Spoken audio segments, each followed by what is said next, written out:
today's panel, we're looking at how do we really build those robust apprenticeship and internship programs to address the skills gap. And I'm going to ask everyone to introduce themselves in a minute, but we're going to hear about why we bother and how we can make it better. Yeah. Marty, you're on that end, so you get to kick off. So we have Marty, we have John, we have Bridie and Alana. Good morning, everyone.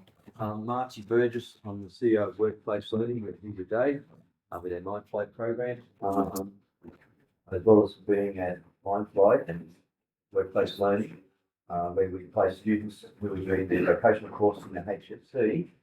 Placed 3,500 students last year in the street. My background before that is being an auditor with ASQA, a few years in the Solomon Islands as skills advisor and that programs there, and before that I was in fact for a very long time. I was faculty director of trades here in Illawarra. So John Wills, I'm the vet and RTO manager at Catholic Schools, Parramatta Diocese. We have 26 systemic schools to look after. Yeah. 20 odd qualifications we deliver to students. My role previous to being in the office was assistant principal of Trade Training Centre program, and we really, and some other founders are here today as well, I think, in the other rooms, but real solid focus on school-based apprenticeships and traineeships. So when our Trade Training Centres opened in 2010, 2011, we made a specific decision not just to run vet in schools in a nice shiny new room. We thought, well, we've got a nice shiny new room, but let's do something different. We had lots of school-based apprentices and trainees, but I wouldn't call it successful. We had students, you might say this is successful. They dropped out of school to finish their apprenticeship off full time, or they dropped out of their apprenticeship. So we had to look at what model could we put in place to make sure students actually complete their HSC and the first year of that apprenticeship, and if it's a traineeship, complete that traineeship. So did that for about 10 years, so fairly experienced in that space. Beautiful. Right. Happy days. G'day everyone. My name's Bridie Searle. I'm the founder and facilitator at Ready Skills. What Ready Skills is, it's an organisation that's targeted at teaching young adults life skills that the curriculum doesn't have the capacity to do so. So everything from changing a tyre, learning about tax, super, home hygiene, and everything in between, as well as running a program with employers about teaching their apprentices around the incentives that are available for Australian apprentices and trainees, as well as how to navigate tax time and how to maximise living on a low income. I guess that takes back to where I started, which was in a traineeship in project management. So I'm originally from the Hunter Valley and I've relocated back there now. But I moved to Sydney for about 4 years, and 2 of those was to undertake a project management traineeship in the defence sector. Really interesting work, a really fascinating experience, but unfortunately it wasn't what lit me on fire inside, as I like to say. It didn't give me something that I could continually work towards and something that I felt that I was maximising my potential with. So that's why I started Ready Skills. Since then, it's been a beautiful journey. I get to connect with students across the state every single day, and I get to see tangible change from when I walk in that classroom at 9 a.m. to when I leave at 3 p.m. Through my traineeship journey, I was lucky enough to go through the New South Wales and the Australian Training Awards, where I went on to win Regional State and Australian Apprentice of the Year in 2023, Trainee of the Year in 2023. And it allowed me to build the network that helped me build Ready Skills program. So it took about 12 months for me to work alongside educators, students, parents, and most importantly, industry, to ensure that I was building a curriculum and building programs that would be effective for students, that appealed to teachers, that parents could see the value in, and that industry could see being star employees for their early early opportunities. That's a bit about me. Beautiful. Alana. Perfect. I'm not a teacher, so I don't have a teacher voice, so hopefully you can all hear me. But I'm Alana Clark, and I'm the New South Wales State Manager for Busy at Work at Apprenticeships. Busy at Work is one of 4 apprenticeship providers in New South Wales, delivering apprenticeship services across the state. So we pretty much get involved to complete the training contract between an apprentice and employer, and facilitate, depending on the qualification, contact throughout that apprenticeship, and administer the federal government incentives that are available to either the employer and the apprentice. I've been doing this for about 15 years now, but I guess started in the industry 20 years ago as an employer of apprentices. So that's where I guess, my love of this industry started and progressed from there. So I've got a bit of a employer perspective in terms of having apprentices, but also the perspective of leaving school and not knowing what to do and feeling like everyone was going to university. So started off doing a chiropractic science university degree and realizing that, that's not actually what I wanted to do. And made a very big pivot and went into beauty therapy and had my businesses in that space. Just passionate about, I guess, communicating all the options that are available to students and not necessarily feeling the pressure of having to go down the university pathway. Beautiful.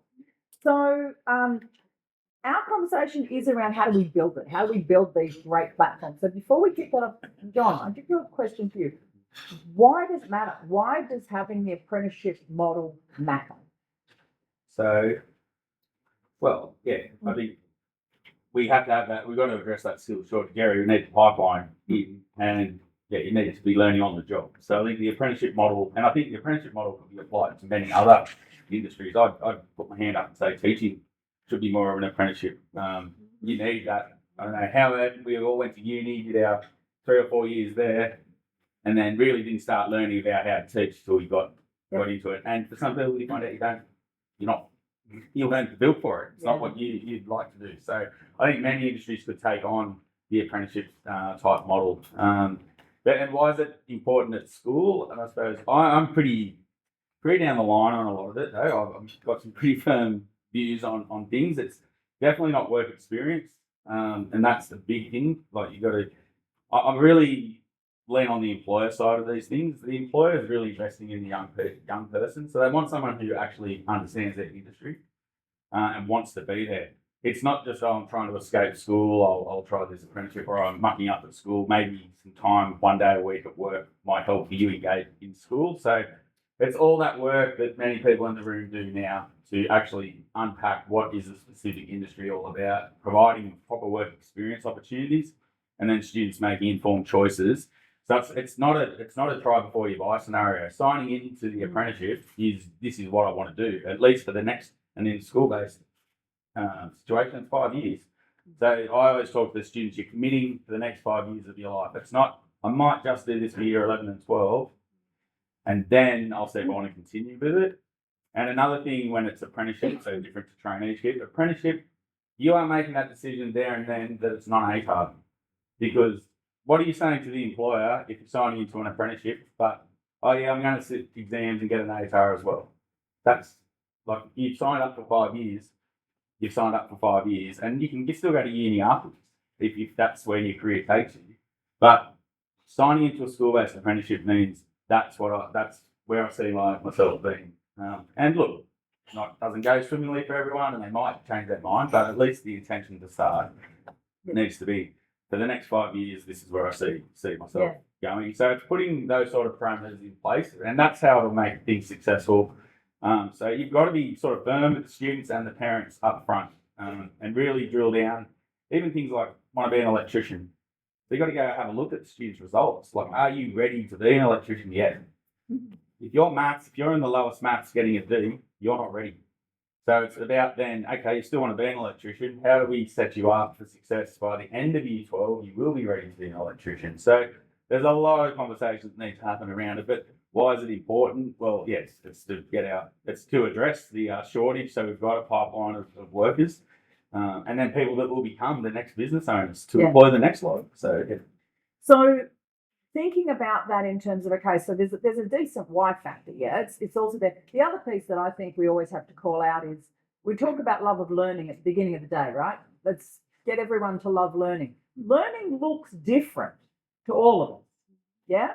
If you told me at school, love learning and stay studying for the rest of your life, I would not have had polite words for you, because formal learning doesn't float my boat, right?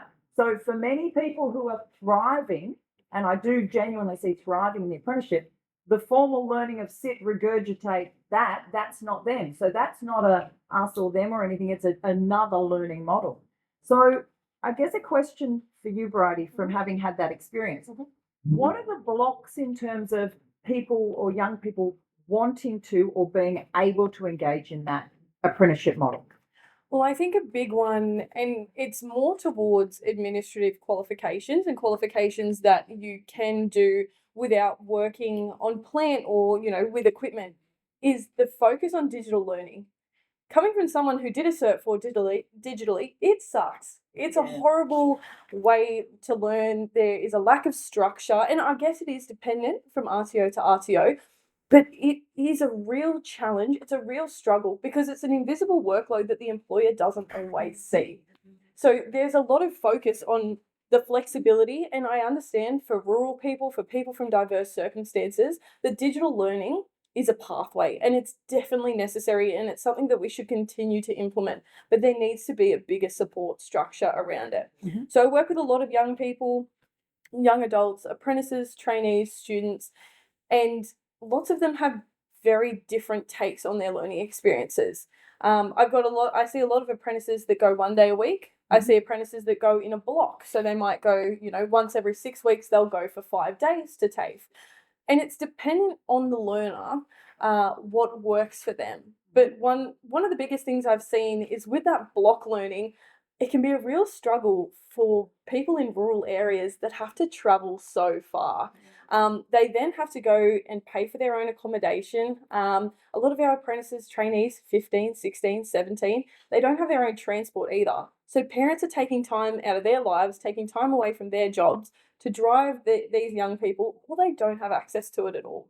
So it's a model, there's flexible learning options, but it needs to make sure that it's tailored to the individual. And you might have an apprentice cohort of, 10 apprentices, but the same thing doesn't work for all 10. So it's the responsibility of the employer, but it's also the responsibility of the employee to sit down before they start their training and say what is actually feasible for you in the long term. If you don't have a license, how can we make this work? If you are 3, 4, 500 Ks away from the nearest TAFE that takes your course, how do we make this work?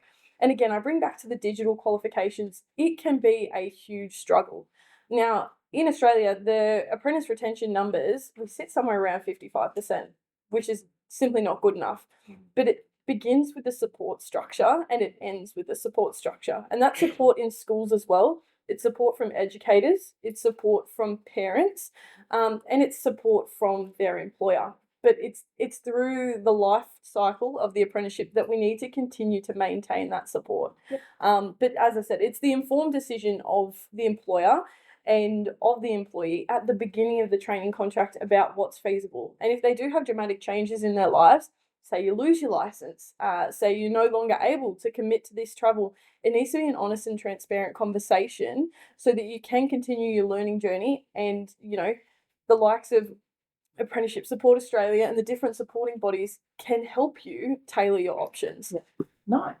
And what about Alana and Mate? What about the other side? What are the issues from a structural point of view with apprenticeship? So from a facilitator or as you said, the learning model from the, and Alana, I'll come to you next. Marty, do you want to kick us off? The structural issues. Okay, I think start with the job and work backwards. Okay, we need to start planning our apprenticeships and work around that. We haven't really done that properly. I mean, really, the social contract we've had with young people has been pretty much scratched. We're told to go to uni, everything will be all right. It has worked for some, but plenty it hasn't. When I was in Faculty of Electrical Trades, we were saying continually the age profile of each of the trades. You wonder why you're paying $120 an hour for a plumber? We watched them go from 40 years old, 41. It was all predictable. So the structural things are out of sync with where the skills are and also where the needs of society is at the moment. To fix that, one of the things that really frustrates employers for being a good employer and good trainer is they'll take an apprentice in first year, second year. They don't actually get much productivity for that. They'll get productivity in third and fourth year. Another employer grabs them, okay, especially when the incentives in the workforce change. Federal government bring incentives, they'll take them out. You watch a boom in busting apprenticeship uptake. We need to incentivise that by rewarding employers that continually train. So they should get a high level of incentives if you've been continually training apprentices for a long time. So that's one of the structural Yeah. things we need to fix straight away, and it's perfectly within government policy to do it. Another structural thing, there's a lack of coordination between the RTOs, the schools and universities. We need a better accountability framework for them to be sitting down and planning in this region the sequence of courses from entry level through to those that actually get to jobs, start with jobs work backwards. So take the Highlands, for instance. There's the University of Wollongong, TAFE and schools in sync about tourism hospitality courses up there. The question should be asked of those people that are responsible for getting big money as senior managers and work backwards from there. So there's a couple of examples Yeah, of beautiful. structural things we could change without a lot of effort. The tragedy is that in New South Wales, 47.3% of apprentices don't finish. Yeah. And so we're the adults in the work need to really set up their decision making to be far better informed and their parents so they have their expectation management right. And the comments you made about going in about knowing what it's like and then being mentored and supported. There are other structural things. And I know you work does a good job in supporting and apprenticeship supporting others. But that's once they're in. Yeah. We need to do some structural things to help career survivors back in schools and parents. I find it ironic. I originally started as a history teacher. There's an enormous amount of information around. Why is it so hard to get good quality information that can trust for parents and young people to make decisions? So that's a conundrum we need to solve. And I think getting work experience and work placements, any of those real world experiences are critical and take their parents down the line. And I love that comment about the longevity too, because I think there is such a lack of transparency with parents. And you touched on education being, it so should be. Nursing, all the skills that are in a GAP model at the moment actually fit an apprenticeship style. Why the first year of uni can't be a Cert 4 diploma that's graduated with that and then it continues through is the only reason I can see is from a university perspective that I want the 3 to 4 years worth of money instead of the 1 year worth of money. But then we would have greater visibility. Alana, did you have anything to add in terms of those structural, those blocks? Yeah, absolutely agree. I think just from my perspective and where we see a breakdown of the apprenticeship system is firstly like setting up the expectations. So students going into an apprenticeship with an unrealistic expectation of what the qualification might be. Everyone wants to be an electrician. They don't understand that may actually be really difficult and as you said, might not have the marks to support that.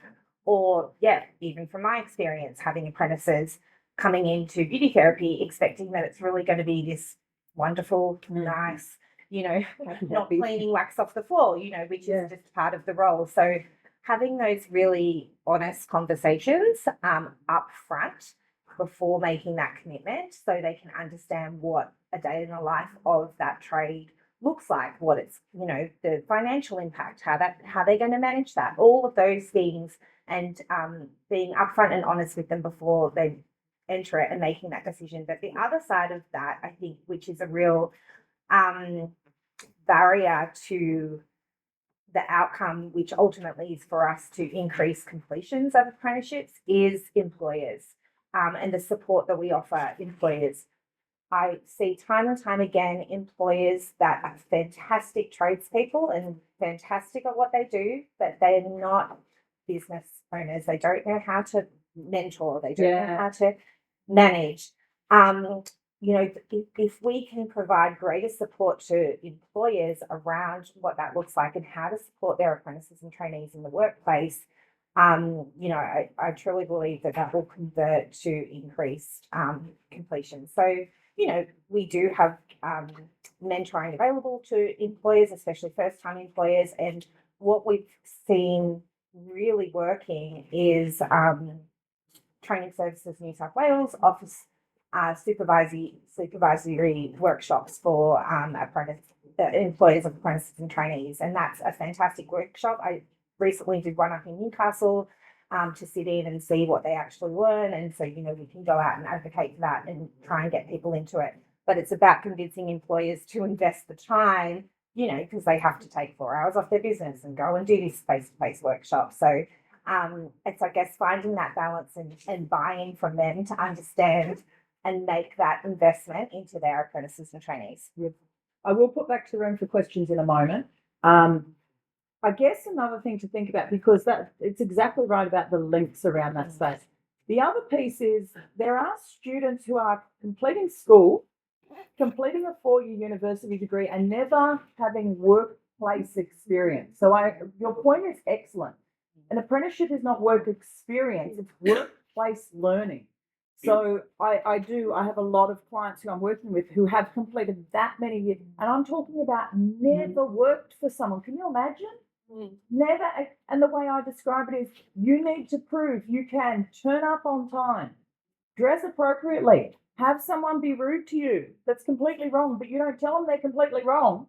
You politely respond to it and you manage those situations and you work from the bottom up. Yeah. So my husband was an apprentice. He did his 4-year apprenticeship, but he was an engineering pattern maker, which was a 4-year apprenticeship. And they used to try and hire apprentices. First year of an apprenticeship there is sweeping and watching, because the machinery, very dangerous. You're not going to have a hand at the end if you don't focus. My experience with a lot of young people now, not all, the young people now want to go straight into the top. They want to be in the skyscrapers up the top with the equipment and having the fun that they picture, exactly as you said about the beautician sort of thing. It's the imagery, and I blame media and television and social media for that because the context is incorrect. But so in an ideal world, in a perfect world, and Brady, I might kick off with you and then head over to John, when should we start these sorts of things? When should we be bringing these things in terms of, this workplace learning. Formal, where they're getting a qualification. When should we be doing that? Well, there should be, within schools, there should be a huge push towards school-based apprenticeships and traineeships. But before you do a school-based apprenticeship and traineeship, you need to do work experience. And it's also at the discretion of the parent, and it's at the discretion of the school to make sure that student has the communication skills and has the actual ability to represent themselves within a workplace in an appropriate manner. One of the things that I speak to students about all the time is it is just as important to figure out what you like as to what you don't like. Because, as you said, you'll walk into a workplace, you'll sign on to a 4-year apprenticeship, you'll get 6 months down the line, drop it, and then, where's the intake for apprentices? There's no intake for apprentices mid-year, halfway through, towards the end of the year. You've got to start again, the year after, and then you're in a low income job, you're in between different bits and pieces, and you're getting nowhere. So we realistically need to be starting these workplace learnings, obviously at the discretion of the teacher, and it goes off the maturity of the student, but around that year 9 level at a maximum. And I think that there should be a huge push within industry and within community to advertise themselves as an organisation that does take work experience students. Because for a lot of people, if you don't know someone who knows someone, especially in an industry that you are interested in, how are you ever going to be able to secure some work experience? So it's in the hands of industry and community as well to advertise that this is something that they offer and that they are willing to take students on and give them an interactive experience, not stick them in the corner, not stick them on the reception desk, but give them a holistic view of what that role will look like from the day you start to 10 years down the line when you've progressed. But it does start around, that year 8, 9 level to gauge the maturity of the student to ensure that they can go out and represent themselves appropriately, because they're not only representing themselves, they're representing the school as well. And I think that we should start to see some kind of mandatory work experience at least twice within a student's life at school. I did my work experience as a landscaper. I'm not a landscaper. The second I got there, I thought, I'm never going to be a landscaper. But guess what? Got my hands dirty for a week and potted some plants and, mowed a lawn. And I thought, this is sick, but it's definitely not for me long term. Yeah. So it's just about gauging what is viable for you long term. And you've got to start that young so that our students aren't working towards something they don't know that they don't want to do. Yeah. Yeah. Well said. Who here, just a show of hands, who is in a school that does do work experience still? Who here is avoiding it like the plague because of paperwork or the administration? Yeah, a bit. Yeah, there's schools avoid it because we're being at a systemic level over the Catholic Education Office, is that because of the risk to students, that schools don't want to take that risk because people are more litigious, I will say, like the parents Completely are agree. very litigious nowadays and will go to their solicitor at the drop of a hat. And so schools are now just going, it's too risky. I'm not. Yeah, And totally agree. employers are also, there was a few years ago, people might remember that they were going to try and bring the working with children check Yeah. as well for employers, which we were like, that's just going to kill It's work just- yeah. experience. Yeah. Totally agree. What I do with a number of the schools or families that I work with is don't do it through the school, make them do it on the holidays. Use your network, but it's not a work experience, it's shadow.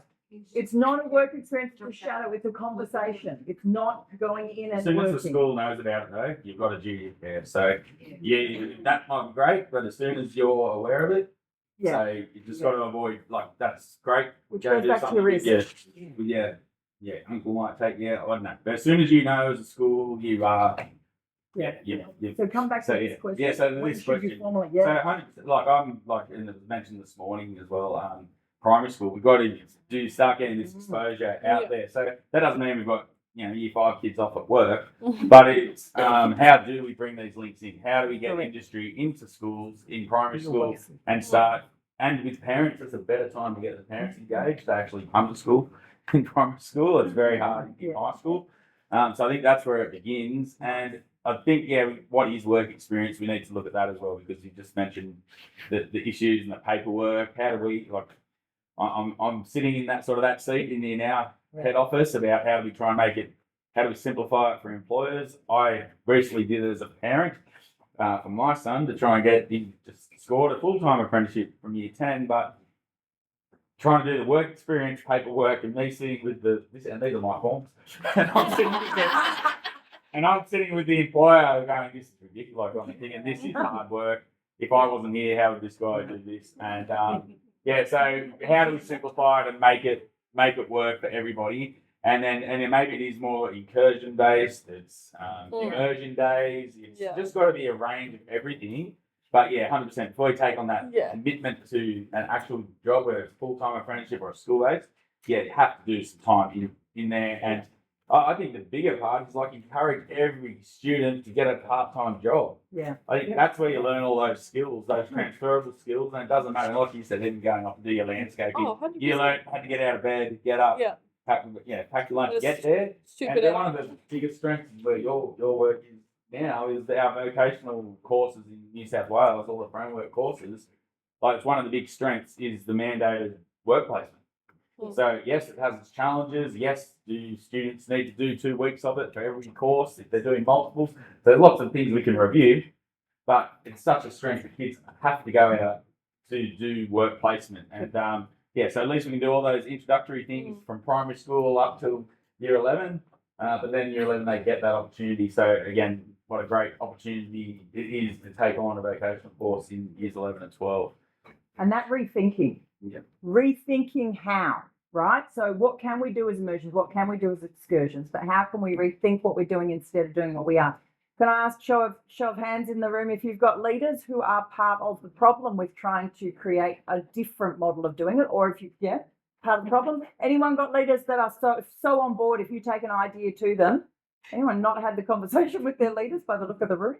Yeah, because the leadership we have to have on board. They have to want it as well, because it changes our retention, it changes our engagement in the learning, for exactly as you said, if I've got to up my maths because that's what I'm going to need for it, now I've got my why. Right, you wanted to add? I just wanted to add that I think another big part of it, as you said, like we need to have these career conversations in primary school, but what we need to focus on is about the variety of careers and the diversity of industry, because you ask a young, like a child, what do you want to be when you grow up? I want to be a doctor. I want to be a pilot. I want to be this. I want to be that. Barely ever are you seeing much variety in that answer. So we need to, as educators from primary school all the way through to high school, I was in high school and I, knew nothing about project management, knew nothing about the apprenticeship or traineeship system. When I went to go and sign up for a school-based apprenticeship, I found the employer, I got them on board, and my school said, nah, too hard. Yep. Too hard. We're not bothered with that. And had they have said yes, my trajectory would have been completely different. But yeah, I think a big focus obviously is having these conversations, having them early, but having them about the variety of work as well. Like, look at the Busy at Work apprenticeship and traineeship, the A to Z of them, they are unreal. some of these, and I work in this space every day, and some of these I've never even heard of, right? So we need to make sure that we are advertising the variety and the diversity and sparking students' interest and showing them that those pathways don't have to be like everything else. That there's variety there, there's diversity, and you will be able to find a career that you're passionate about if you look, if you look in the little nooks and crannies. You don't know what you don't know. 100%. And Yeah. you can't be what you can't see. Yeah. So I always So that's find- rhyme. yeah, like I have conversations with my kids all the time because, we might be driving past a building site. My daughter had never even thought that she could potentially be a carpenter. Like and I was like, how have I not had this conversation with you yet? But going to primary schools and talking to children about, the vast variety of occupations that are available and breaking down those gender stereotypes as well will increase our participation for females in non-traditional male dominated trades. But I think also what saddens me a little bit about this conversation is both what you've said is around the complexity of the system. Yeah. Like, it is so Yeah. complex. Like, I have been doing this for a really long time, and there are so many questions, things that come up that I still don't know the answer to. Yeah. And even when you then think you know the answer to it, it changes. Yeah. So the structure of how often we support the employer or an apprentice, that they will come to terms with the expectation of what that happens, and then our contract changes, and we might go from 4 contacts to 1 contact to Yeah. even none, depending on the qualification. So I think it's really, really hard, and I can understand why careers advisors and schools and employers go, this is too hard. Yeah. Like, we need to somehow, try and simplify the system to make sure that we, the root cause of this is that we want an uptake of apprentices and trainees, and we have to make that simpler. Marty, did you want to ask? You're sitting very quietly. Sorry. Yeah, I've been thinking about that whole conundrum and the status of apprenticeships and the pressure on young people to make decisions which have got minimal information and confusing in their parents, and the mantra that you need to go to uni and wake up a few years later and find out, and how we solve it. I think that's the essence of the issue today. The point about you can't say you can't be what you can't see. Nice rhythm for that. That's why we started the Mind Flight 7 program, where virtual reality training can go and do a hard operation. Get move from that fixed to growth mindset. But that's just one mechanism. Getting your hands on is far superior. And maybe think about a STEM project you ran here across time today in Sterling's in next room. And I just want to tell you what the impact was for decision making for young people. The elements were an AI tour of BlueScope, Mind Flight 7, virtual reality programs, this business called Physics, so you get hands on electronic parts that make something. And the fourth element was the one I want to mention. We invited in CEOs of all the major engineering companies that are involved in STEM in the Illawarra, and the students had lunch with them and the BlueScope cadets. Russ taught me here today, did a great job on the impact evaluation, which is one thing we've all got to work harder on to know what actually made the point of difference. And the impact evaluation showed lunch with the CEOs who were asked to answer the question, if I knew then what I know now. And it was just 5 or 6 students with one CEO, Robert Don Santi from Pondo over here, $100 million business, talking about what he would do now. And he's already looking over the horizon, planning what he's going to do with his business. And so it's also a pretty good feel about talking to a CEO about your future. It's also, I think we that's need just to- sitting in discomfort, right? I'm sitting at a table with the CEO. Oh, actually, they're not that scary. Actually, they are happy to Yeah, speak to me. So They're all carefully chosen and they all Yeah. give up their time. And that's what showed in the decision making. How do we decide that? Did the students, and Shana Buzz mentioned it in her last presentation, did they change something as a result of the experience? And we worked hard on measuring that. So I think if we can get the right people in the room, get the right hands-on experiences, and I can talk about some of the projects Yeah. we've run over here in Sustainability Street University, the TAFE UOW project. I ran it with Dr. Paul Cooper, built a zero energy house here in Wollongong, entered it in the world, solar decathlon, took it to Daytong in China, and beat every country in the world. 50 students, hands-on, TAFE and university work together. And students are doing, I think we underestimate how much they, someone mentioned about purpose before. Yes. They really want to do something purposeful, but we risk it with them, get them in hands-on projects where they're working with industry to solve a problem. We can get them making some more and better informed decisions. So that was generational data for Alpha, but it is also the current data around post-pandemic. The volume of us are now driven by our why, our purpose, and something more. Yeah, we've sort of had the wobbles with other things, but we're very much driven by that why. And that's where we need to unpack what that can look like, because where that comes from for a parent or a carer is I must make my child safe, secure, and employable, right? And what's the media telling me? They will be safe, secure, and employable if they go to university. That's most of the media. So we do need to up the media as my add-on, is I actually think the media needs to be going, here's the successes. Actually, these people are fantastic nurses because they became nurse assistants and they did this SBAT at school. Here's these brilliant people over here who are now veterinary specialists who did this back here, educators who were involved in admin at school through here, all those wins. And I think we have to rebrand that language. I'm conscious we have next to no time. Does anyone have any burning question they wish to throw out very loudly? Go for it. I sign up some competitors because on your perception, it seems to be whenever we get the cancellation or even meetings, there's issues with adapting from school into full-time work. Aside from giving extra lead in time for a probation period or something like that, or some work experience, what help can be given to them to go from the 9 to 3 hour for lunch, hang out with your mates or whatever, into the next phase of their life, which is working a full 38 hour week. So it just seems that some of the apprentices. So I suppose you highlighted why a school-based apprenticeship traineeship is so good, because it is that gradual release into the time. So you basically, yes, it can be hard for a student to juggle school and work, but at least through it, they have to go to, they might have to go to another RTO. So 1 day a week with an RTO to do their training, 1 day a week at work at that sort of a minimum. So some students by the end of year 12 might be able to end up doing 2 days a week. But there's that, I suppose, it's that gradual release. School holidays, they can do extra time. So I think that's where a school-based apprenticeship is great. It's spreading the first year out over 2 years. I understand. So I think that's why you would encourage students to do the school-based apprenticeship, and I think that's good. And I think where we've been successful in Parramatta is, we've made those decisions. You don't need an ATAR, like I said earlier. You're committing to this because you're not going to uni straight after school. Yeah. So then we can look at the subjects, the supporting subjects for the students. So at the same time, give a bit of flexibility in what we offer the students, making sure there's time built in for them to complete their minimum days.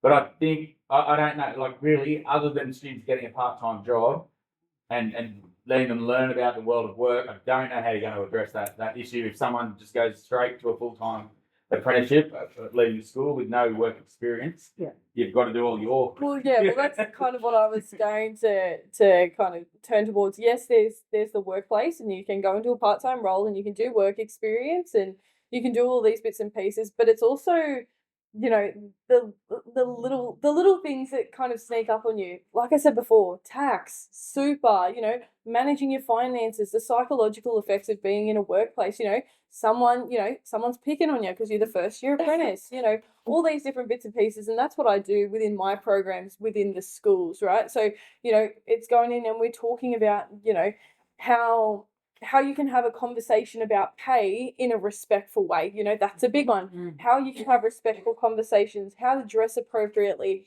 how to ensure that if someone has a problem with you, how do you address it in a respectful way and in an appropriate way for your position, whilst respecting other people's position in the organisation as well. It can be done, within schools as part of their careers education, but it's one of my biggest focuses. When I do talk to the students, I have a program called Career Ready. We are talking about those financial different bits and pieces that sneak up on you, because they're all the little things that also increase you know, the mental load of being an employee. Like, I'll tell you all a very, very scary fact that I have come to learn from working with a lot of these students around financial literacy and financial knowledge. Most of the students I see are between year 8 and year 12. And a lot of them have part-time jobs, and I did the maths because I keep this tally. All, you know, and they're working in big companies, Macca's, you know, your Domino's, your Kmart. 23% of them have a tax file number. Yeah. You know that comes back to the employer because Yeah, it's not 100 pushed on them Yeah. until they're 16. Oh, That's right. 100%. Yeah, and then they'd be working, and then suddenly they're 18 Correct. and they haven't ever done it. But It's not they, easy. yeah, 100%. And you know, it's around educating them on that and on their obligations there. But yeah, you know, these little They things, don't, these it goes little back to things. what they don't know. Yeah. But that's also a problem in the university space because they don't know. So they're working in hybrid and they don't know how to go. So this is another session for another day because our time has come to a close. So thank you all. I'm not going to do a summary because I think there was so much that we want to talk about. I'm going to hand to Fran because I'm conscious people are staring at me.